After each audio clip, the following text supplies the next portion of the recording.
Ada kejadian yang tidak diinginkan di dalam goa, yaitu temanku terpeleset dan akhirnya kami harus balik arah dan tidak melanjutkan perjalanan. Hai guys, assalamualaikum warahmatullahi wabarakatuh. Selamat siang semuanya. Udah baca salawat belum hari ini? Kalau belum, kita baca salawat dulu yuk. Allahumma sholli ala sayyidina Muhammad. Hai guys, ini lanjutan videoku sebelumnya, masih seputar perjalanan ziarah kemarin. Jadi guys, ini aku udah salin baju aja karena ini aku mau lanjut perjalanan ke Tasikmalaya. Tadi kan ke Panjalu, sekarang kita lanjut ke Pamijahan Tasikmalaya. Tapi sebelum kita masuk makam, kita mau makan siang dulu. Karena ini udah kayak sekitar jam berapa ya, zuhur gitu, jam 2-an kali. Karena perjalanan dari Panjalu ke Pamijahan Tasikmalaya agak lumayan jauh banget, sekitar memakan waktu 4 jam. Setelah kami makan siang dan ada tenaga lagi, lanjut kami menyusuri jalan ini, warung-warung guys, oleh-oleh kayak gitu. Kita mau lanjut ke pemakamannya. Dan ini dia guys, gerbang makam Syekh Abdul Muhyi Pamijahan Tasikmalaya. Jadi guys, Syekh Abdul Muhyi itu adalah seorang ulama besar yang lahir di Mataram pada tahun 1650 Masehi dan merupakan penyebar Islam di Jawa Barat Selatan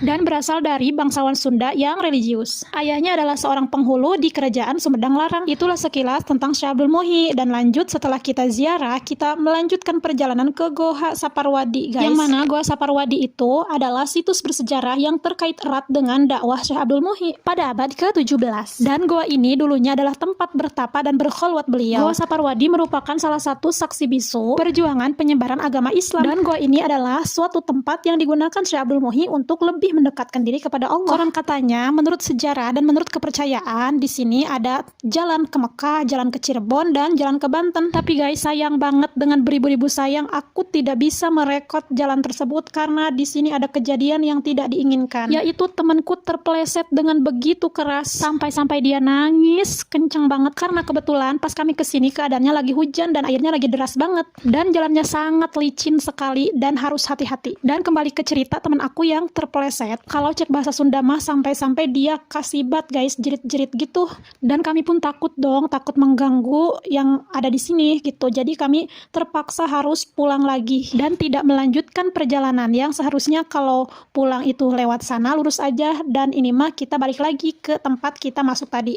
Pokoknya guys, ziarah kali ini bener-bener sangat dramatis dan ya bisa dibilang sedikit tidak lancar. Karena guys, bukan hanya teman aku yang terpeleset, aku pun kehilangan dompet. Yang mana di situ ada ATM, ada KTP, dan terpaksa aku harus kembali ke makam mencari dompet tersebut. Sehingga alhasil aku ketinggalan sama rombongan. Tapi alhamdulillah untungnya dompet aku ketemu sama santri cowok. Aku pun gak tahu kalau dompetnya nggak ketemu, aku bingung pasti ya kan. Di situ kan ada KTP, ada ATM juga. Tapi walaupun aku ketinggalan sama rombongan, aku tetap memaksa menyusul ke gua. Dan pas aku datang sampai ke rombongan di dalam goa, ternyata rombonganku udah mau pulang lagi karena ada kejadian tersebut. Kayak bener-bener aku tuh nggak puas banget karena aku nggak